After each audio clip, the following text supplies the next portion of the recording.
I got some people in this parking lot that say I'm a survivor. I survived hell. I survived loss. I survived brokenness. I survived a divorce. I survived all kind of stuff. I'm a survivor.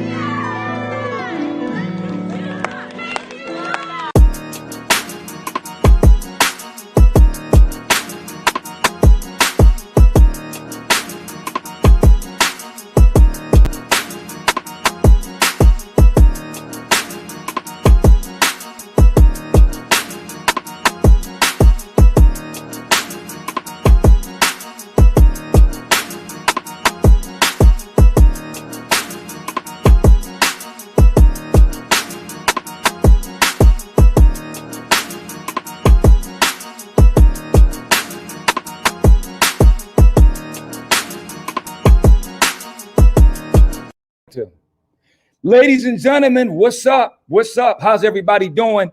How's everybody doing? Back for another NCCF podcast. I am excited. I am glad to be here. My name is Bishop Ray Taylor, Senior Pastor, New Covenant Christian Fellowship, along with my beautiful wife, Co-Pastor Donna Taylor, down here with my wonderful media team, Pastor Ronell, Shannon Fletcher, Dignity, Kavan, Terman here, making it do what it do. As you're coming into the room, ladies and gentlemen, y'all know what the rules are. You need to make sure that you share. Why? Because sharing is caring. This is the hottest, dopest podcast out right now is NCCF Midweek in Power. Somebody said, Bishop, how you going to say that? Because if you don't believe in the work that you're doing, then you don't need to be doing what you're doing. If you don't believe in what you're saying, then you don't need to be saying what you're saying. If you don't believe in your work and believe in what God has given you, then why are you doing what you're doing? And before I bring our special guests on, I'm speaking to every dreamer. I'm speaking to every visionary. I'm speaking to every person that is believing God for something. And I'm declaring and decreeing right now in the name of Jesus that with man it's impossible, but with God, all things are possible to them that believe. I'm going to say that again for the people in the black. I'm here to declare and decree over your life that with man it's impossible. Some of you have faced some impossibilities this week. Some of you have faced some impossibilities in your marriage, your faith, your finances, your family, your health. Stuff is all over the place. Roller coaster rides, transitions, A, B, C, D, E, F, G, all the way down to Z, all the way back to A again.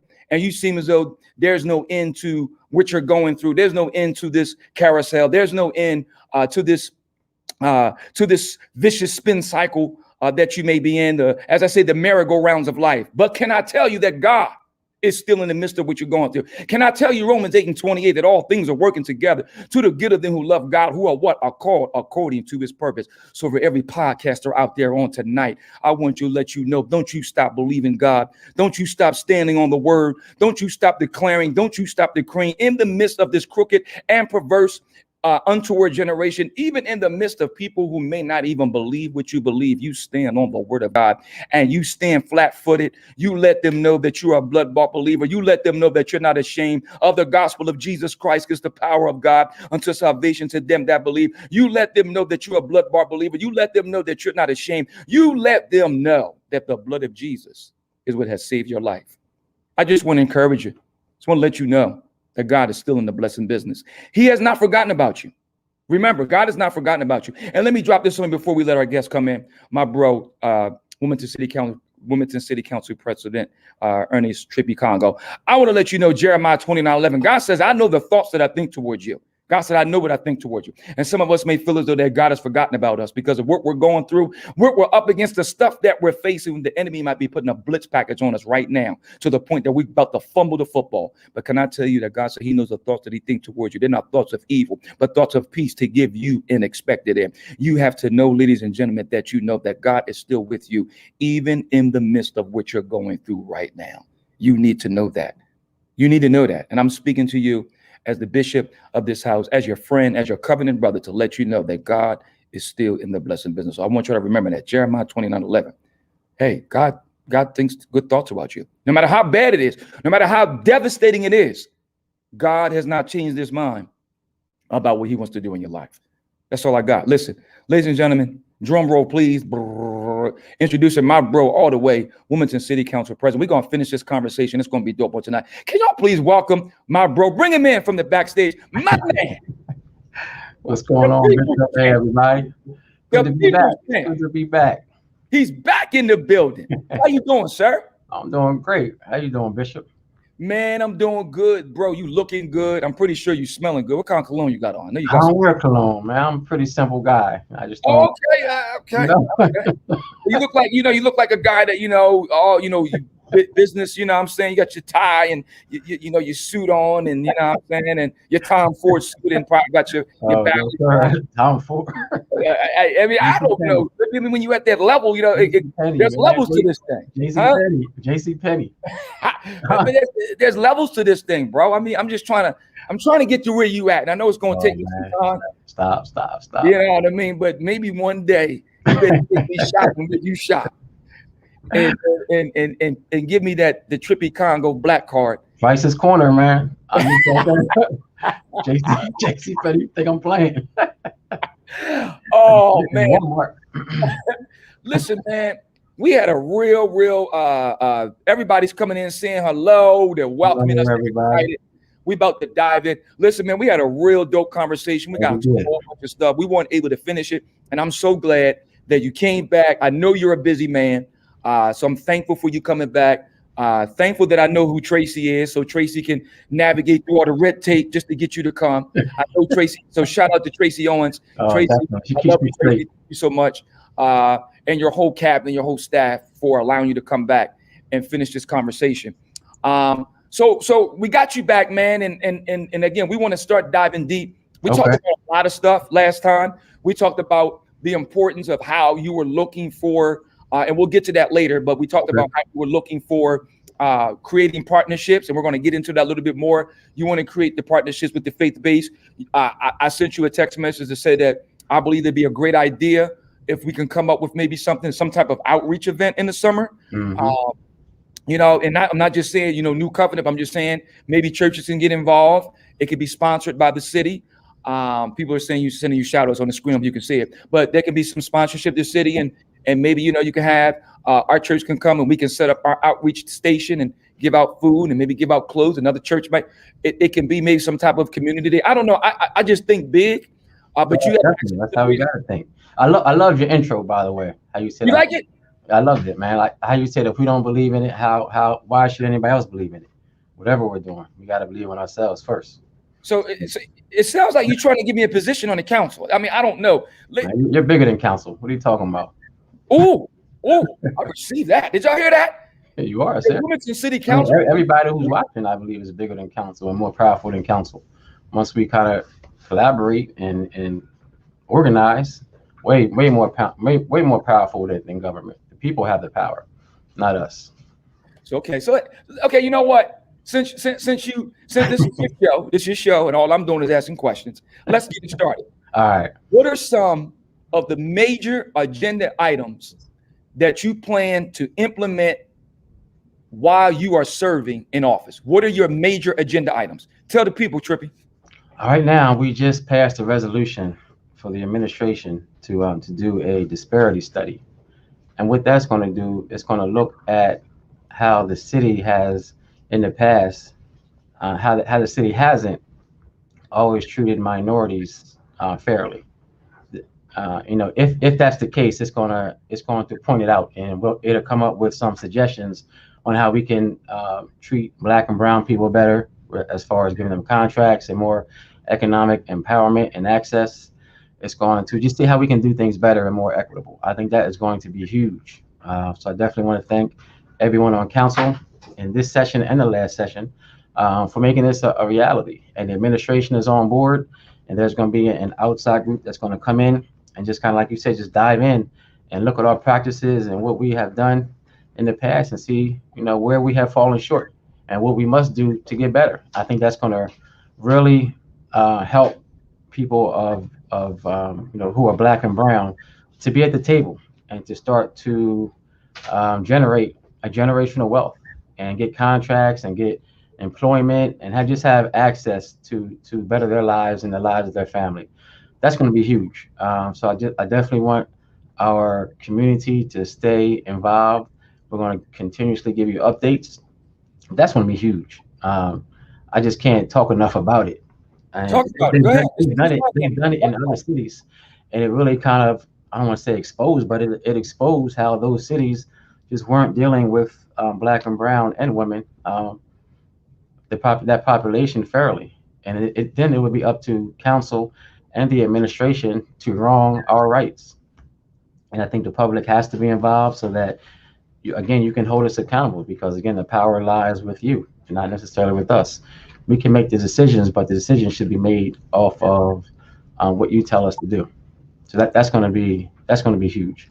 Um, and that, again, that's going to take probably about 6 months to a year for this group to come in and do that study.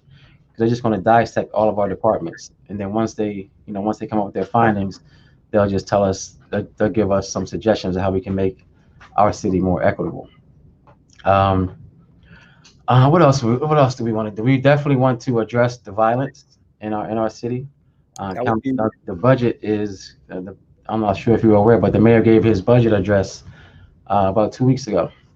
talk about that. Talk about it. And he just outlined that because of COVID, we are in in a different time, so we have to be cautious of how we spend our money. But towards the end of his address, he acknowledged how gun crimes and shootings and homicides have risen last year. It's a nationwide problem. It's not just Wilmington, but I think Wilmington is small enough that we can have, I think, a more immediate impact over gun violence than other cities who are much larger than ours, because we're all so connected, and we're smaller. I think we can manage it much better.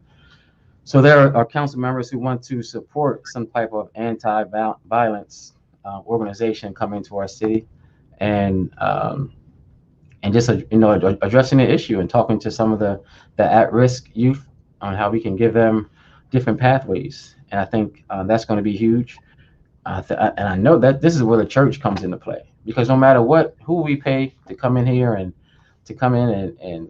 kind of organize and try to show our children a different way, I think the churches can do it 100-fold better and 100-fold faster, because you have so much reach. You have way greater reach than council will ever have, or any organization that council supports will ever have. But I think that's gonna go a long way, and you should start seeing them right after the budget is passed in probably around July. And we had a conversation with a group out of Minneapolis yesterday. I want to give a shout out and thanks to Councilwoman Shanae Darby, who introduced us, and she was the link between our city and theirs. They really want to come in and give us. They have an excellent model up there, and they were just talking about how they were able to reduce gun violence in their city drastically. And I know that we can do the same thing here. I know in my mind, I think that's at the top of everybody's list is gun violence, and of course COVID. We have $55 million coming from from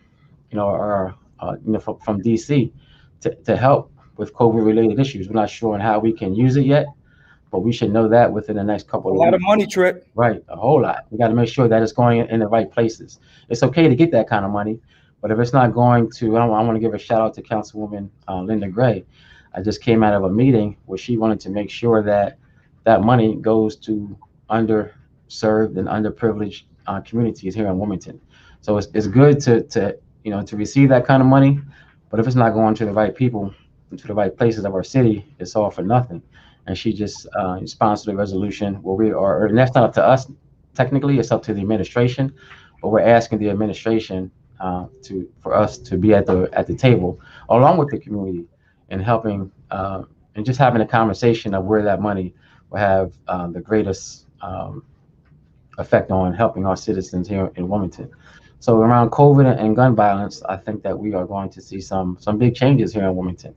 But again, I think it just comes down to everyday people like us. Like, I don't really consider myself a politician. I'm in this role. I'm blessed and I'm thankful for it. But I just think that it's up to us to make the real change that we want to see in our city. We always can't say, we can't put all of the burden on politicians, and the politicians can't say it's the community. We have to work together to make it happen. I think that we can. I'm really excited about this council. I'm really excited about where I think this council is going to go and be able to lay the foundation for some serious changes in our city. Hey, Trippy, man, you said a whole mouthful and different people were responding. I did see a young lady, her name was Jasmine, I believe Jasmine Davis. Mm-hmm. She said something about she wanted to help. So I don't know what capacity. So Jasmine Davis, we can get in touch with you or have somebody. She left her email address. So Trippy will Okay. get her email address. So she wants Okay. to. This is what I'm talking about, ladies and gentlemen. Right. These platforms get people inspired, like Killer Mike said, Trip, to plot, organize, strategize, mobilize. Yeah, that's the biggest thing, man. We just got to get organized. And like, it's great to have this conversation, but we really have to put this conversation into action. So if we're just having these conversations, Bishop, and nothing is coming from it, and we're not acting on what we're talking about, again, like, why even have the conversation? So I'm really, the conversations are good, but I think we're at a point now we have to start taking action, and we're there, and I'm ready to take that kind of action towards different goals that we have in our city. It's funny you say that. It's like I said, you put a lot on the table. Trippy, man, you're really educating us right now because, again, an individual like myself, just to sit and listen to you and articulate and speak, the way you explain it, you just make things so easy. I'm pretty sure I'm not the only one on this podcast. Listen, that the way you're explaining it's like, I think, we're having that aha moment, and I'm just grateful for this conversation. But then you mentioned too, that's key. Because we've all been to rallies, we've all been to the marches, and all that stuff is great. But now, like you said, once we do that, and me and my brother-in-law, we talked one time. We said every time we do that, we get excited, but then something falls through the cracks because then there's no action plan. Right. So Trippy, so go ahead. No, I think that how do we get church involved? I think some people in power, quote unquote, look forward to that. They look forward to us having those rallies and then nothing coming from it, and us being passive, satisfied or pacified with a rally. They look forward to us not being organized, not being able to strategize. And I was just talking to someone yesterday about we really have to go back to the '60s and kind of see what they did and follow that model, because what we're doing right now isn't working. And I think that the powers that be know that we don't have that mindset yet. But I think we have to have that mindset of, because I think some of us are so comfortable that like back then in the '60s, there was a larger population of people who just didn't have access and who were uncomfortable and want to change. But some of us have made it, quote unquote, so that we're not in the fight the way we need to be. But we have to realize that like we have to get back into that mindset where we have to organize. We have to boycott. We gotta hit them where it hurts, and that's in their pockets. I don't think that we have to be violent. I think that if we're consistently organized, I think that we can have some serious changes here in Wilmington. And it's not going to be easy. I don't want to come across like that, because people in power don't want to lose power. Right. So I think that there will be resistance, but once they see that we're serious and that we're unified and that we have a goal and they're not going to be able to pick us off, I think some changes will come to our city. Hey man, you said something right there. You said something. There's going to be some resistance, right? So of course, when we know there's resistance, anytime there's a movement started, Trip, there's always going to be the resistance, right? Mm-hmm. But now when we see the resistance, and this is where individuals like yourself comes in, you kind of can give us the blueprint. And when I say us, the community and the church, we keep mentioning the church. The next question is like, what are some of the things that you want to do with the faith-based community in reference to partnerships and working together? And then how do we go about putting that in place and coming up with some type of statement of work or something that makes sense, that's simplistic, but yet the impact is powerful? I think we have to pick one thing. There are so many things that need to be heard and changed, right? But I think that if we try to do everything at once, I'm not sure if we'll be able to do that. But if we pick one thing and agree on that one thing that we want changed, and just change one thing at a time as a unified city of Black and brown and white and Asian people, I think that we can make it happen. But if we get at the table and everybody wants different things and we can't agree on what we want, I think that's that opportunity for us to be divided. So we have to agree, and that's going to be a challenge. Also, it might be a challenge to agree on what do we want to accomplish first, and then that's when we, those of us who are in politics, we do our work here politically. Those who are in the streets, they do their work on the street. Those who are in the church, they do their work in the church. But we're all working together for a unified goal. I just think the church is so powerful, and I guess I just always go back again to what the churches were able to accomplish back in the 60s. And all that change came through the churches.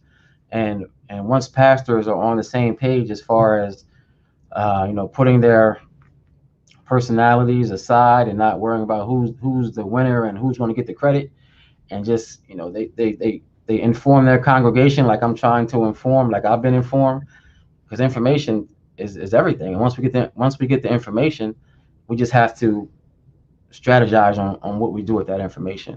That's why I think that the churches are so key, because you're able to reach so many people at any given time.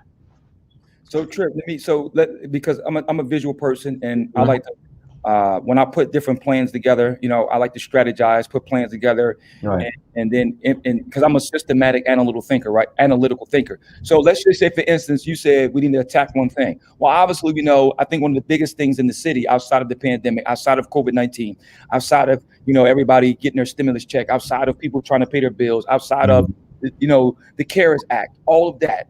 The biggest thing still at the top of the list is the gun violence and our young people. So just say we put that on the table, right? We say, okay, we want to attack the area of the gun violence and finding opportunities for our young people to be connected to resources. Right. What are the steps, Trip, and how do you go about implementing or starting with that thing as an agenda?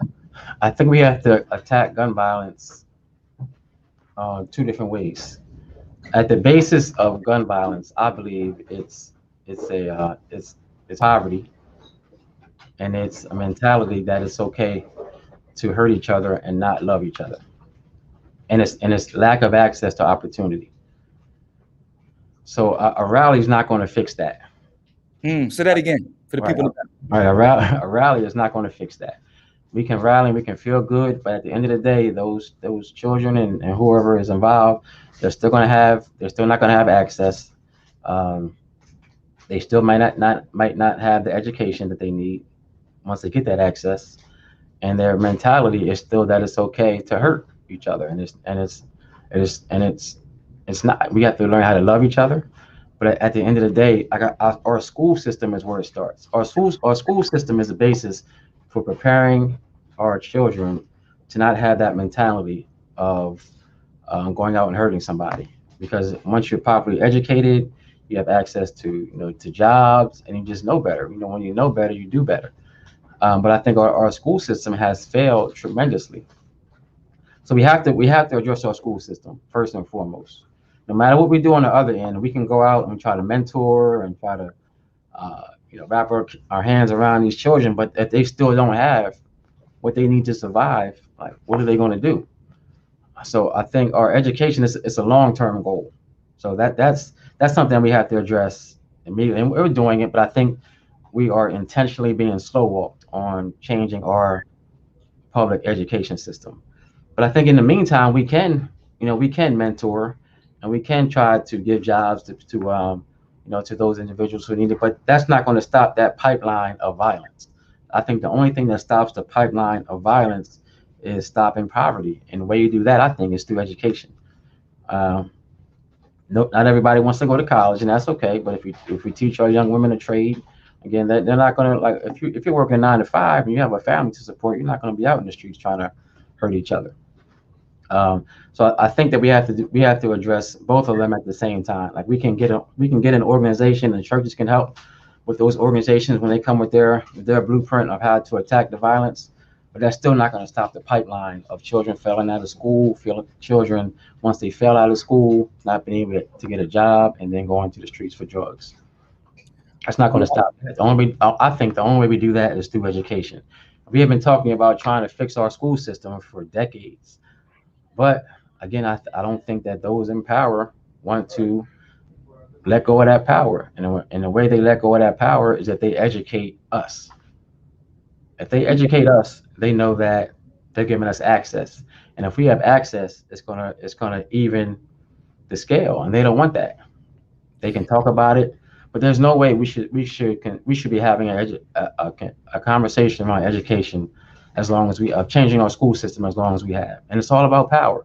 It's all about different school districts wanting to keep their power. It's all about the school boards, and it's a mess. And until we stop them from slow walking us, I just don't see, like, I think that's where the church can really come and be extremely effective when we really, and I keep talking about this. I'm not sure if people understand, but like me being in politics as long as I have been, I realize that it's not going to be fixed politically.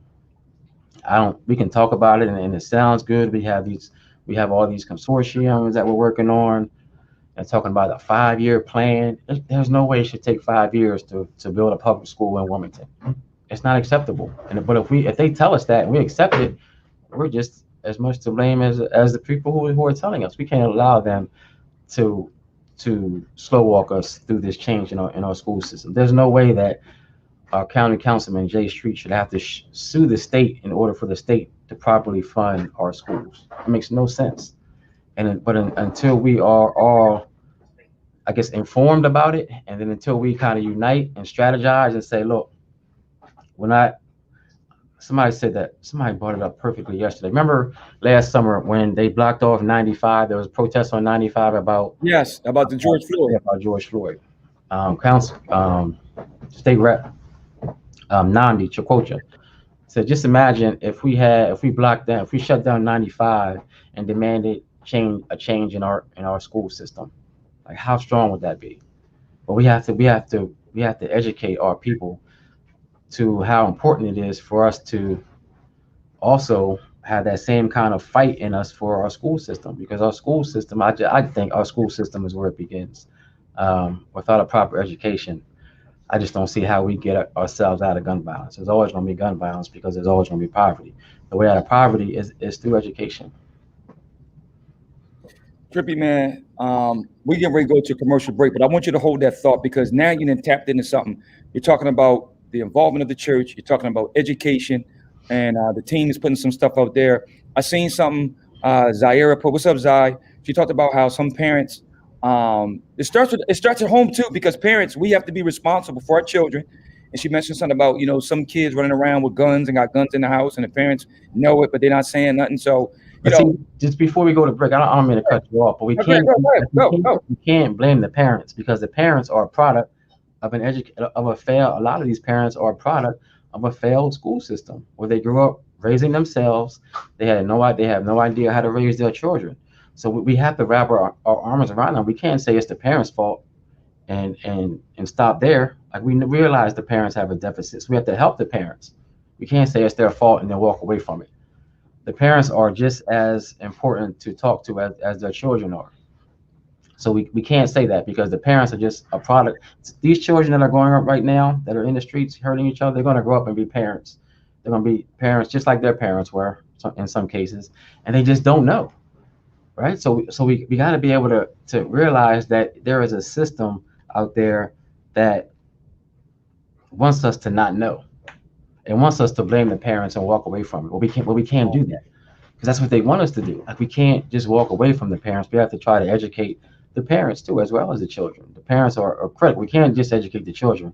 So I apologize if I focus solely on the children. It has to be the family, but we have to realize that the family has to be educated, not just the child and not just the parent, but the entire family. Well, like you said, you keep talking about the education, right? And so being educated means getting the information, because the Bible says, God says, my people perish for lack of knowledge. So it's something that we have to reverse the generational curses that we have been exposed to, so then we can now begin to feed our children proper information. Listen, Trip, I want you to stay right there, because you're going to come back and we're going to dig deeper. We got to go to a commercial break. Stay with us, y'all. My man, Wilmington City Council President, the People's Champ, Trippy Conway. We're going to a break. We'll be back. All right. I got some people in this parking lot that say I'm a survivor. I survived hell. I survived loss. I survived brokenness. I survived a divorce. I survived all kind of stuff. I'm a survivor.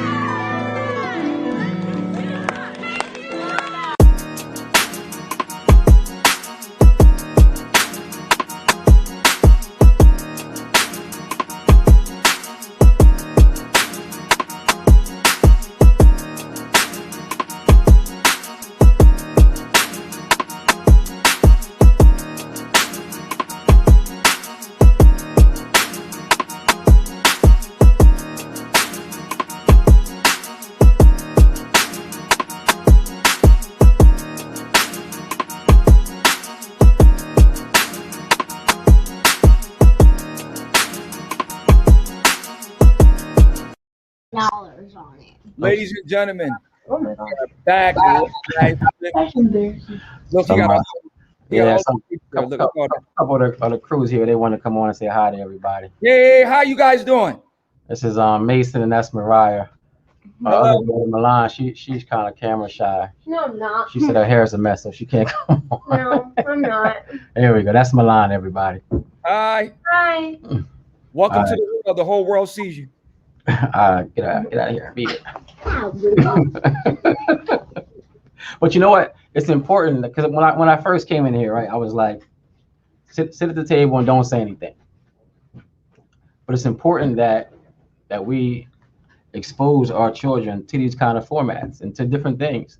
So I know we want our children to be children, but it's important that we expose them to what we're exposed to, because then it just opens up a whole new world for them. So that's why I wanted to bring them on here, just so they can see what I'm doing, and hopefully, when it's their turn to be in maybe in an interview, they won't be as shy. They realize that their dad did it, they can do it too. So it's really important that we just bring our children along and just expose them to everything possible, because you never know when a light's gonna click, and that could be the direction they want to go. Hey, Trip, listen. Me casa su casa, bro. And I'm cool with it. I know, that's why I did it. I know. I was like, I know Christian's gonna be cool with it. Listen, I have no qualms about that. So, Trip, man, I think you really hit something, because the comments started flying. You start talking about education. You start Right. talking about, it's just not the parents' fault. It's the education.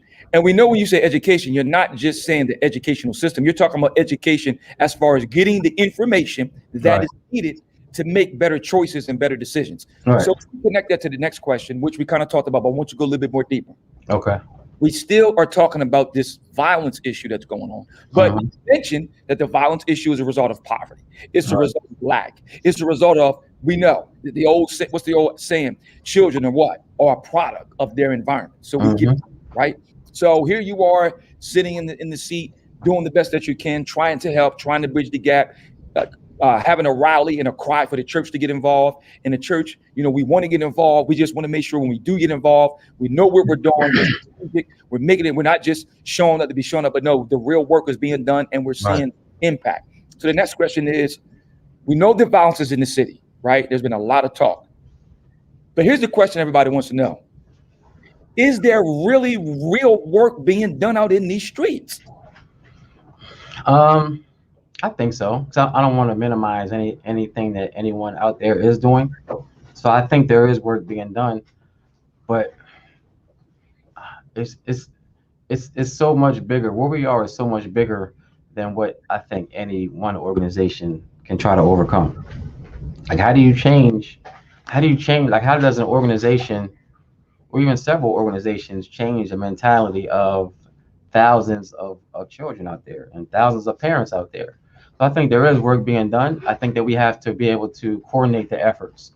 And if there are nonprofits who are doing the work, I think we have to be able to bring those nonprofits together and say, let's do this as a team, and not work in individual silos, but work as one unit, and don't worry about who gets the credit, but just worry about the results. And I think that once we're able to do that and kind of not worry about who wins, as long as our children win and as long as our community wins, I think that we'll be able to see some real difference. So I do think that there's work being done. There are a lot of organizations out there who are trying to address gun violence. Can you name a few? Because I don't think people said trippy, because people really don't know. They don't think nothing's being done. There's Duffy's Hope. There's the One Village Alliance with Chandra Pitts. What's the one that oh my goodness, I can't think of her name. Something like Raising Queens. What is her name that runs that project? I can't. It'll come to me. Somebody send me a message. Her name is Sharice. She has an organization where she just focuses on young ladies and tries to keep them on the right path. But as far as there's a few organizations that just deal specifically with violence, instead of like providing like social programs for children so they won't get into it. There are organizations that the state has. It's called GVI. It's an organization that identifies, I think we may have talked about this last time too. They identify at-risk youth who are actually in groups or gangs who are violent towards each other, and they give them options on how to get out of that group or how to get out of that gang. And one of these days, Bishop, one of these sessions, I got to bring on a young man who I was introduced to Love it. by GVI, and he was a man who he's 21. He has been on probation since he was 12 years old. But at the age of 21, he said, you know what? I want to get out of this life. He has a little girl now, and he wants to do better. So I got to give him props for having that mindset at 21 years old, because a lot of times our young brothers don't realize they want to get out of the game until they're much older. So I want to give him his props for that. But I was introduced to him, and he said, just give me a job, and I'll show you, that I'm done with that life. So now he works with us at the funeral home. Great young man. And he just wants to be around positive people now. So there are organizations who are trying to do work, but they just have so much stacked against them. Until we work as one team, I don't see us making a dent in it, because what we're doing right now, unfortunately, isn't working. We are working, but it's not working. But this young man he's an incredible young man. Like I said, he's only 21. He's been shot before, but he says, you know what, I'm done with it. I just want to do something different. I told him I'll give him a job. And I think if we have people out there who have the ability to do that, I think, again, like to give people jobs like I was able to do, again, I think that's going to put a dent in what we're trying in the gun violence. And he just said, you know what, he just wants a different life for himself and for his mother and for his daughter. He said, we bought him a suit. He says the first time he had a suit on, he was just so proud of himself. His mom was proud of him. He said, he lives over in Riverside. All of his friends in Riverside, and they all want to work at the funeral home. Hey, man, that's awesome. Because awesome. he's been exposed. He's been exposed. Awesome. Something different. So once we give these children, he's not a child anymore, but once we give even young adults just different exposure, I just think that nobody, he didn't want to be in that gang. And he didn't want to do that, but that's all he knew. He said all of his friends were gang members. A lot of his cousins, they were all in the streets. That's all he knew. But once he saw something different, he doesn't want that anymore. And his friends are seeing something different in him. So he can just think how powerful he can be in his community. Yes. Right. Hey, Trip. So you said something, right? Because we want to debunk this thing, man. We want to debunk this thing. And you are really, the people are listening to what you're saying. You have the ear of the people right now, right? So you talked about the fact that we found out that the organization was called My Sister's Keeper.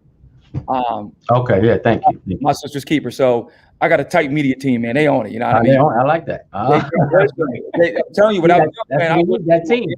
They tight. So check this out. So Trip, you talked about, we got these organizations out here. You named them. You said Duffy's, Hope, My Sister's Keeper, GV, all these different wonderful organizations. But you said something. You said, but the odds are stacked against them. What odds are stacked against them stopping them from making this impact? What's the hurdles? What's like? I think there are so many children. Invisible wall. Right. I think they're just so, the mentality of so many of our youth is one that it's okay. Not even so many, but there are just a lot of youth out there who are lost. And they are not right now. They're not willing to get the help that they need.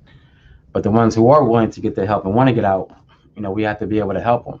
But it's hard unless we educate people to be able to give them opportunity. Like it's okay. Like I was able to give him a job, but it wasn't based off of him having any type of specialized education. He just wanted to work, and he knew that he had to start from a certain point. And he'll be able to get to another point if he's just consistent with his efforts, right? But I just think that there's so many kids out here who our public school system have failed, and they just get caught up in the game. And I don't know if we're able individually to be able to address this massive amount of children who are lost. And I don't think there's a lot of children. Say there's 300 children. Like we can help those 300 children, but how do we, I think every day there's another child that is lost to the streets. So we have to cut off that pipeline, because the organizations can only do but so much. And say if they help all 300 children, there's going to be another 300 children next summer. You know what I mean? So like somehow we have to stop that pipeline of children being exposed to the streets and being left to the streets and thinking the streets are the only way out. And I think that we can do it. I know that we can do it through education, but I think that if our organizations and if our churches are unified and strong enough to be able to match those number of children who are in the game or being lost every day, then we'll be okay. Like those organizations, they might have like 15 or 20 people. There might be 10 of them, but we have hundreds of children who are being lost, not necessarily who are violent, but they have the potential to be violent tomorrow. If that makes sense. I'm not sure if that makes sense. No, it makes a lot of sense. I just think there are so many children that need our help, and we haven't been strategic enough to be able to work as one and help all of those children because there's so many, and we're just attacking like different little pockets. Or sometimes some organizations are focused on children who need guidance, but might not necessarily be prone to go on the streets. And that's okay to help those children. Like it's okay to help for my children to be in an organization that helps them stay on track. But my kids are not going to be lost in the streets. So we have to make sure that we're intentional about helping those kids who can be who are highly at risk of being in the streets. So Trip, again, you're digging deep, you unpacking, you getting a lot of it. I'm seeing a lot of comments. I see my brother from Bishop Lane's church, Will, you know what I'm saying? And he said that he's looking to hire somebody. He said all they have to have is a driver's license, and he's going to text outside. He said, great job. So see, Trip, this is what this is about. These conversations, people are now coming to the forefront saying, look, Trippy, you doing it, I can do it. Right. You know what I mean? People want to help, but they just don't know how to help. People get on the front line, but Trip, we don't know where to go. We don't know how to, again, we don't know. I get that. Like, I understand that. It goes back to the conversation you had. Because I didn't know until a month ago that there was this group called GVI that they were dealing with these young at-risk teenagers and young men and women. So I would love to be able to present GVI to our city. Well, to present some of the children who are a part of GVI to people who can give them opportunities and give them different exposure. The children who want to get out, they need help. So I think that if anything comes from this podcast tonight, Bishop, I think that I want to be able to connect like the young man who said he wants to give somebody a job with GVI, because that's going to be huge. It might only be one person, but like you said, that one man is going to affect another young man who might be able to give somebody a job, and it's going to be a domino effect. So I think that's one of the how is if GVI or if somebody out there knows somebody who's at risk or who's in the game, and they know somebody who might be able to give them a job. Like just try to connect them. And and here's the tough part too, Trip, because man, I know I'm throwing a lot at you, but listen, good, man. You handle it, you know what I mean? You standing in the pocket, you didn't fumble, you didn't throw no interception. I mean, the pocket might have collapsed, but you scored. I can't fail. Even if I can't, like, because I know my heart is where it needs to be. So even if I do fail, I know I have you and I have a whole group of people who believe in me that's going to help me up. So I'm not worried about failing. Like, I'm not worried about not knowing the answer, because it's not about that. It's way bigger than me seemingly passing and not intercepting. It's bigger than that. Like, I'm not worried about stumbling, because if I stumble, it's okay to stumble. But I just think that I'm going to stumble in the right direction. I'm going to eventually get it, and then I'll be able to pass the ball. So it's not about me at all. So I'm not worried about that.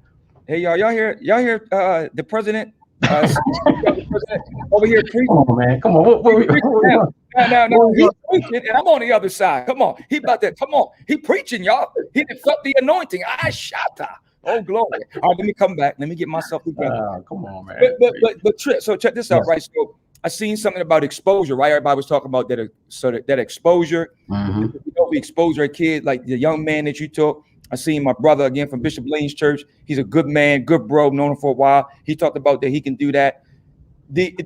How? Because again, we're like salmon. We're working upstream, and again, we all want the same thing. We want to see our young people succeed. We want to see it succeed. We want to see them go to the next level. We know that one day we're going to have to pass the torch to them, and they're going to be the ones running things. But we want to make sure when we give them the keys to the cockpit that they know exactly what they're doing and they don't run it into the ground, right? Right. So Trip, how can we get these young kids exposed? Okay, let's go back real quick. So Trip, Okay. before you talk, me and you talked last time. I'm gonna hold you accountable because you All said you're working on this portal. Ladies and gentlemen, he told me he was going to work on a portal that he was going to introduce to the city to all the people on the website where everybody can go and know where all the resources were. Can you tell us what is the status of this portal you're going to be working on? Remember, I said I was going to hold you. Remember, we talked because people don't know, like one central location. They said, oh, this. So, can you give us a status on that, Mr. What we talked about was, like you said, just people having access to information, so they can go to one place and find out all the different opportunities to join an organization that might be able to help, someone in need, to might be able to, find a job or, give somebody a job. Like that one point where somebody can just hit a button, go to a website, and all the information is right there. So right now, that's what we're doing. I have a chief of staff. His name is Daniel Walker, and he's putting that together. And probably within, I would say, 30 to 60 days at the very most. Like, he's just gathering information from different nonprofits and different organizations so that we can do it. And I think that's going to be a game changer, where we can say, look, go to this website and you'll find what you need. So we're on it. And that came from this conversation. So I want to thank you for that, Bishop. Ladies and gentlemen, WCCP, the Ernest Tripp Chicago, said in 30 to 60 days or whatever, there's going to be a portal, ladies and gentlemen, that you will be able to point and click to connect you to the resources that's going on in the, in the city of Wilmington. So if you know somebody, you got a family member, you got a son, you got a daughter, you'll be able to go to this one-stop shopping portal, get the intel that you need to help you to be able to navigate your child. And that's going to be huge because so many times people say there's nothing for children to do. I might even say it, I didn't say it. But it's just because we just don't know. But there is so much for our children and our adults to do, but we just don't know where to find it. So I think this is going to be huge. So props to you, Bishop. I don't think that was even you, though. I think that was somebody in your audience. I don't want to give you that one. But you know what? It's all good. Right. It's all good. As long as we all win, you know what I mean? You ain't got to give me credit. You know what I mean? It's all good. We all know where it came, but it's all good. But listen, I would like to be involved in that process when you guys are about to roll it out. Okay. I'd like to do and be a QA or a UAT tester where you guys can bring me in to test it out to make sure. Because I used to work in IT. I have an IT background, right? All right. So I know how to do all that kind of stuff. Haven't done it, Pastor Rodnell, he always tries to say, man, you need to get back into it. Man, I'm out the game. But I know how website, because I have my own website. I know what a website is supposed to look like. I know about aesthetic. I know about links. I know about what people are looking for. So that way I can help with the navigation so it's not bland, it's inviting. So when people come to the site, it could be something that they can scroll through. It's easy. Because what might be easy to use from your perspective might not be easy to use from your perspective. So if you allow me to be a part before you put the production of the QA, the UAT and QA process, please. I don't even know what that means, but yes. All right. I got you. Well, let me educate you, Mr. Captain. Please do. QA is quality assurance and UAT is user acceptance testing. This is something that people do before they put a web page in production. Now I know. See that? There we go. See? And that I know we joked about it, but that goes a long way in people being humble enough to just say, I don't know. So that we can get help. And it's okay not to know. And as long as you're willing to, get the help. That's what we're here for. Just be humble about it and if you're able to help someone, be humble about that also, just like you were. It's just about helping each other and not trying to boast that because you help somebody, or not being so worried about not knowing, because it's like, who knows everything? So it's not about that. You just kind of take off those coats of fear and anxiety around that, and let's just help each other. It's easy. I think it's easy. A Trip, man, is there a way that maybe sometime in the future, here I go again with these different initiatives. That's what I do. I'm a visionary. Here we go. And that's the way God made me. Listen, is there a way that, and I seen something that one of our daughters of the house, Evangelist Terry Harris, she said something about educating the family and different people. Mhm. Is there maybe any type of maybe training classes that I know everything is Zoom and all that, but maybe some upcoming training classes where Mhm. you train parents free of charge, and maybe everybody likes incentives, but I don't know, but I'm just saying, but to get people to come out and have people who are qualified that can speak. I'm not talking about somebody getting up there that's boring. I'm not talking about somebody that can speak to the heart of people, somebody that they respect, somebody that, oh yo, I know who this person is, and they Mhm. can kind of encourage and inspire the community, educate them on some different things as far as like what's going on, family matters, finances, Mhm. relationships, mental, emotional, spiritual. Like, is there ways that you can build these type of platforms to Yeah, I get think, families involved? yeah, I think those platforms are honestly already there, but See, again, people don't we know. don't know. And like right now, I don't know, but I know they're there because I've heard people talk about them, but I wouldn't know where to point. I can point somebody that can in a direction where that person will know. Like you said, I just think that one-stop portal is going to be a game changer.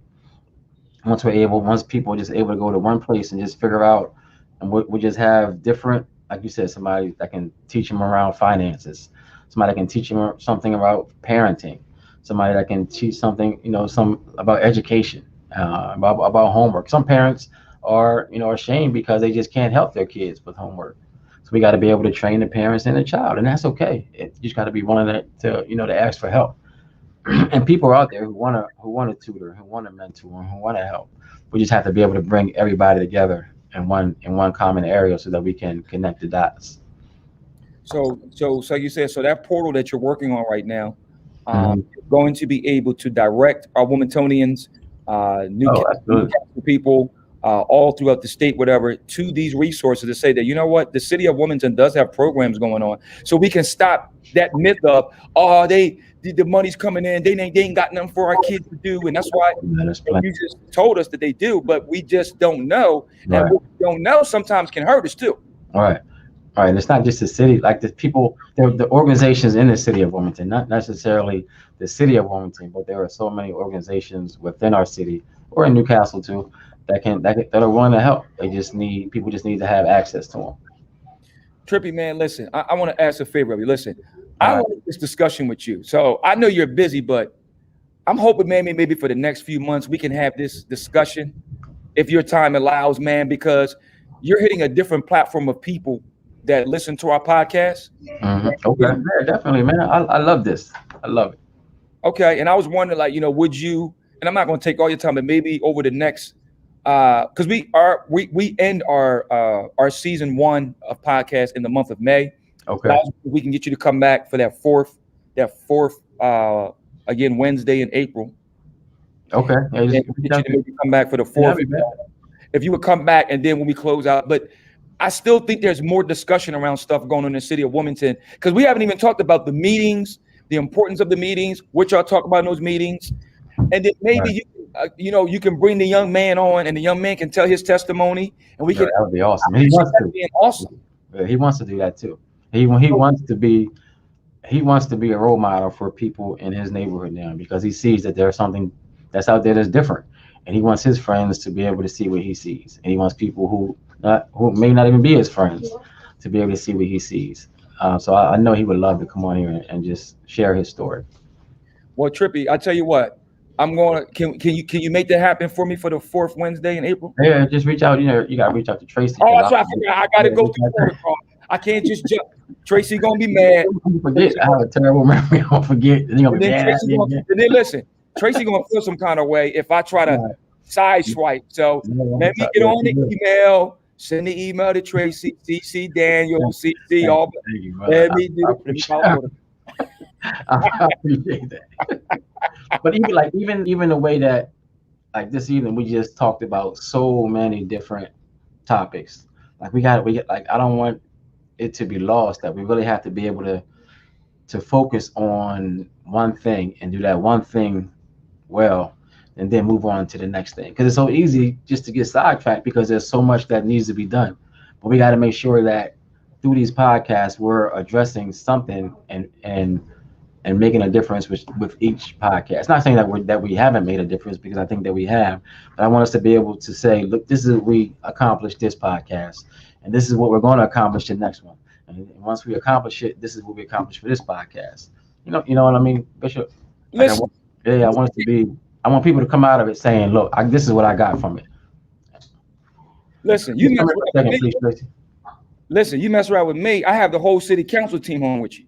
I'm cool with that. Listen, we can invite different, like you can be on here, but we can invite different people, and then we can start getting different and really start dealing with some stuff. Don't mess with Let's do it, man. Let's do it. That's why I'm here. Like I don't want when this term is over in 4 years, I want to be able to say that I made a difference. Like I'm not in this to be a lifetime politician. I want to be able to say that we, not just me, that this city is different because of this council and because of these kind of conversations and because of our community just being engaged and being exposed to different things. I want to be able to say that something is different. Like I don't want to keep having these same conversations year after year after year. Like when I'm out of this, I want people to be able to say, job well done, Trip. Well, listen, man, bro, thank you for hanging out with us, man. Again, hey, Trip, listen, also too, if you can let people know, and I'll send you our flyer, but we're feeding people here at our church. Okay. We're now expanding, and we're now about to build a relationship with the Food Bank of Delaware, and we've built our own little.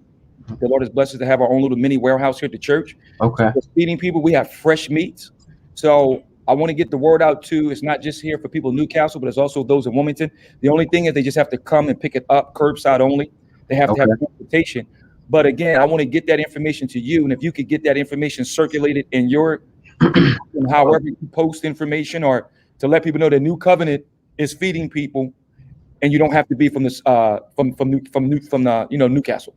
Okay, I'm glad you said that too, because this Saturday, our Wilmington City Council is sponsoring our first food drive, and I wanted this council to be able to do at least one thing every month as a unit, as a team. Like we don't always get along, we don't always vote the same, we don't always agree, but I want the community to see us come together at least one time a month, doing different things in the community. And this is our first time. This is our kickoff. So this Saturday at Eastside Charter, from 10 to 12, we're going to have a food drive. Anybody can come. You can walk. You can drive. No questions asked. You can get stuff for seniors in your neighborhood. You can deliver stuff to family and friends. But we're going to have it from 10 to 12.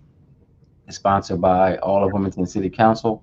And just inviting everybody to come out and be a part of it. I'm really looking forward to us just doing something at least once a month in the community. But this is going to be our kickoff this Saturday at Eastside Charter. Are you looking for volunteers, Trippy? Oh, yes.